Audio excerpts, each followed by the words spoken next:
And speaking of innovation and leadership, we'd like to welcome our next guest to the program, Dr. Samir Qamar, who is CEO and founder of MedLion Direct Primary Care, one of the largest primary care networks in the country, and he's also co-founder and CEO of MedWand Digital, a very innovative telemedicine innovation. Samir, welcome to the program. Thank you very much. Good morning.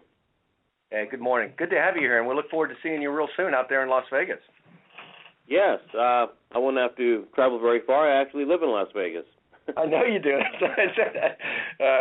You can show us the town, although we're pretty familiar with it too, since we've been there 6 years at this event. But Samir, kick off the program by really talking about each of your businesses a little bit. Introduce those to our audience, if you would, please. Yes. So the businesses that we currently have are MedLion and MedWand. I'm the founder and CEO of both. MedLion is a direct primary care company whereby we make primary care affordable by charging a flat monthly fee for unlimited primary care services to employers and their employees as well as individuals. When we make the primary care affordable, which is about 75% of what most people use healthcare for, the cost of healthcare cost to the employer goes down. MedWand, the second company which I lead, is a technology company, a very different type of company, but it actually allows real-time physical examination of patients during telemedicine appointments. It's a medical device that I actually invented myself, and with a team of brilliant engineers, helped make the device that will be made here in the U.S. We just won the Health 2.0 launch award for that device in Silicon Valley a few weeks ago, but that's what that device does. It changes the world of telemedicine. That's excellent. Let's talk about direct primary care first, if you don't mind. Talk to our audience about, who may not really understand, what are the fundamentals of direct primary care, and then also what are the differentiators between direct primary care and concierge medicine? Certainly. So direct primary care is a new healthcare model. It used to be a movement when frustrated doctors created it. I'm one of the founders of the model as well, but it has now become a proper industry, a healthcare model that is actually included in the Affordable Care Act and in the laws of at least 14 states that recognize direct primary care as a non-insurance health benefit. What it is, it's very simple, really, and it's nothing really new. It's going back to the old times of care when health insurance was only used for rare and catastrophic events. Insurance, by definition, is risk management of rare and catastrophic events. Yet, in healthcare, we use insurance for everything, including primary care. Primary care to us in medicine are the common events, if you will, of medicine. And so part of the reason you'll see healthcare costs climbing very quickly is because in family medicine and in general internal medicine, which are the main primary care fields, we are filing insurance claims 30 to 40 times a day in each of these offices. And that drives the cost of claims up. The goal in insurance should be paying out less claims, not more claims. So what direct primary care has done, it has made insurance unnecessary in primary care by making primary care affordable.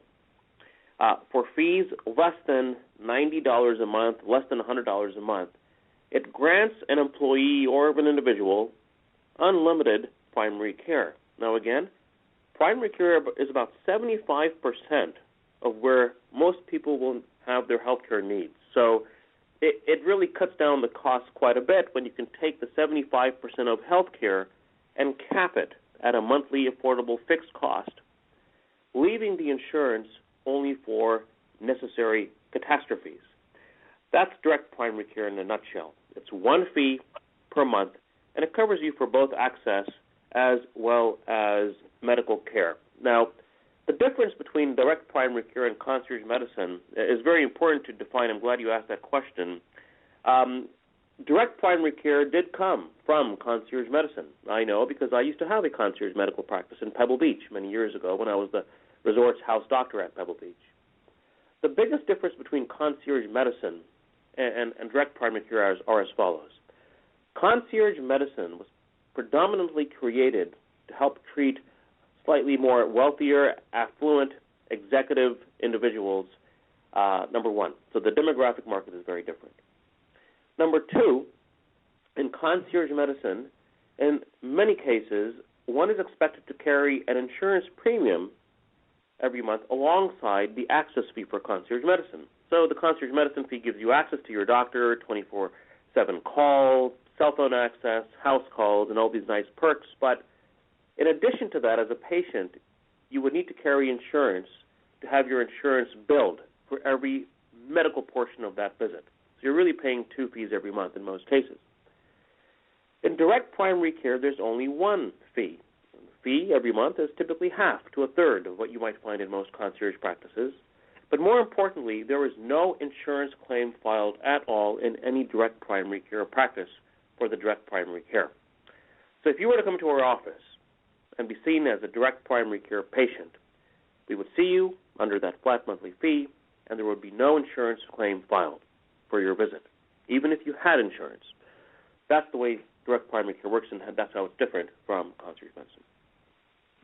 Dr. Qamar, it's Ron Bachman here. Let's drill down on that a little bit, because you're really at the leading edge of an awful lot of things that are going on to improve access to care for patients and alternative delivery systems.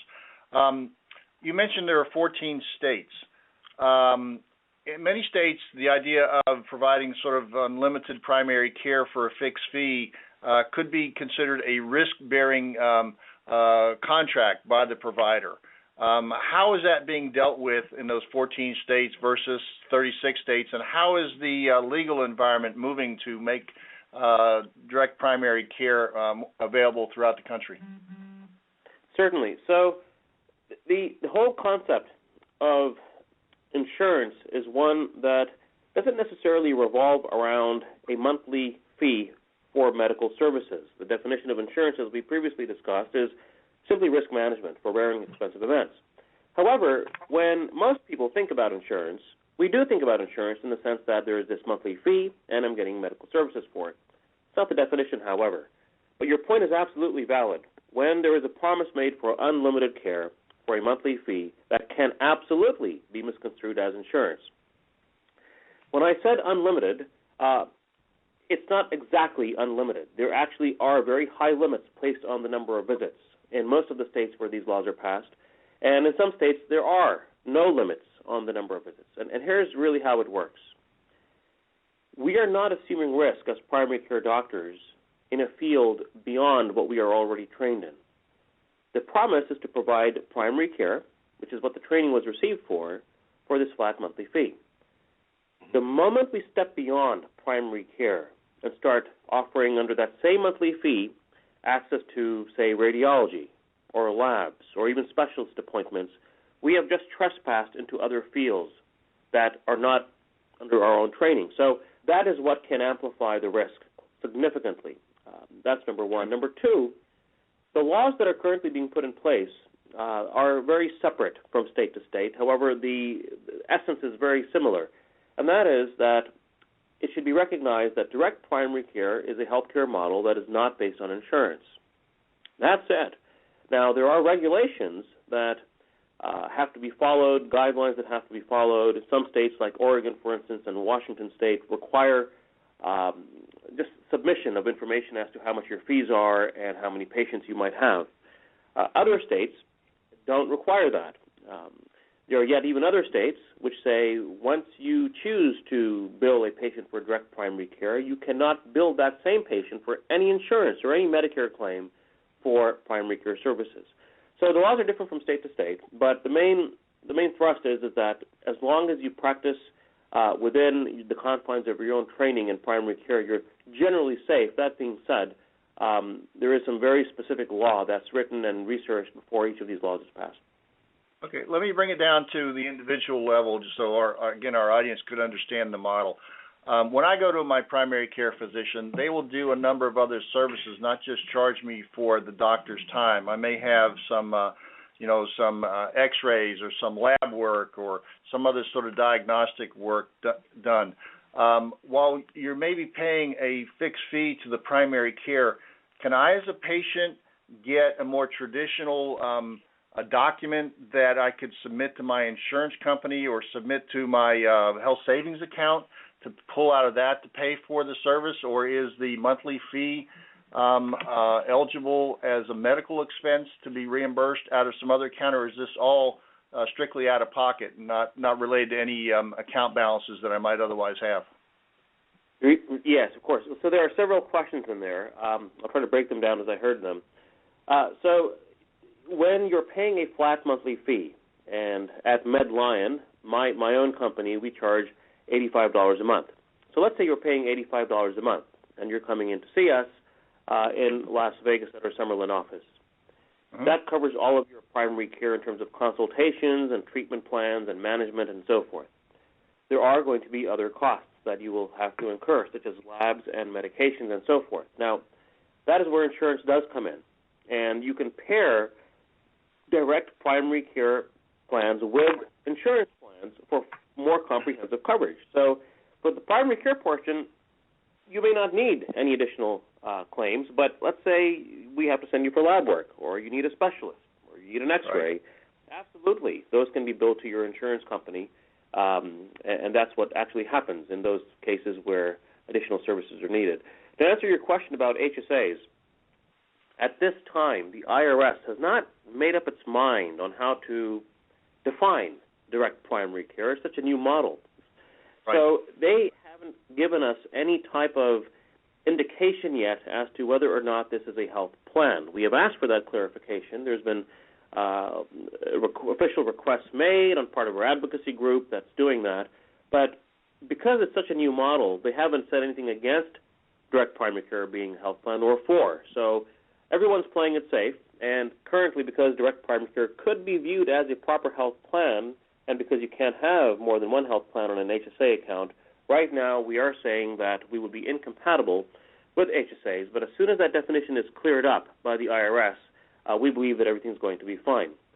To another point you had made about qualifying this as a medical expense, typically, and accountants would know this best, you have to quantify the visit numerically, if you will, with medical services rendered.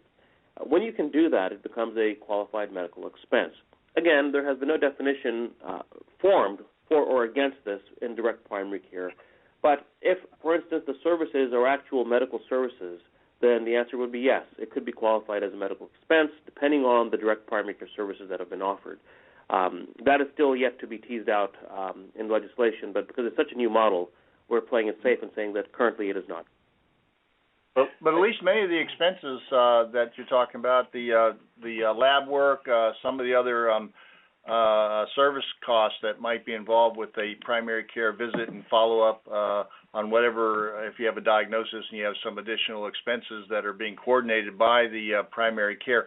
Some of those other expenses you're saying actually could be submitted and reimbursed out of your health savings account or accumulations towards your insurance plan deductible. So there's a compatibility for at least some of those expenses that might be generated. Is that what I'm hearing? Absolutely. I'll give you an example. We just sold a plan using MedLion as the primary care portion with a high deductible health care plan to an employer here locally in Las Vegas. And if the deductible is, say, $5,000, you're really going to have not many patients using up all their deductible before the end of the year is up. Pretty much it's out of pocket until they hit that $5,000. In fact, we even go so far as saying you have no insurance. There is no coverage until you hit $5,000. So what we do is we provide first dollar coverage with immediate access to physicians. And mind you, one thing I forgot to mention is that we do limit the number of patients in each of our direct primary care practices. At MedLion, you can only see as a doctor up to 1,000 adults in your practice for the direct primary care portion. So what that means for you as a patient is you can get in faster, same day, next day. You can actually get longer visits with us in your office. We practice telemedicine extensively because we don't have to call you in for every appointment. And so with these additional benefits in terms of value to the patient, and by allowing the patient to use primary care, which is what they're going to use most of the time anyways, as much as possible, it keeps their out-of-pocket costs down. There have been studies to suggest that if you sell a HDHP plan to an employer, those employees don't become smarter consumers as we would like to hope. They actually just stop going because the cost is so much to them, particularly in lower wage earners. We feel that providing a solution like direct primary care, which keeps out-of-pocket costs down, removes the barrier of cost for those patients so they actually seek the primary care that they need to prevent downstream complications.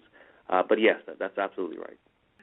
Samir, so MedLion is in 26 states, is that correct? 27, I'm proud to say. Congratulations on that. And they can find out more information on MedLion at your website. Would you mind sharing that with our audience, please? Certainly. We are in 27 states. We're in many cities, and we expect to be in all 50 over the next couple of years. Because we're part of the ACA, we are now bundling MedLion with various types of insurance plans and selling that across the country to employers of all sizes in a way that keeps them in compliance with the employer mandates and to some degree the individual mandates as well. And we are doing that all across the country at this time. But the website is MedLion.com. That's M like in Mary, E, D like in David, Lion like the king of the jungle, MedLion.com. And you can get more information about us on the website.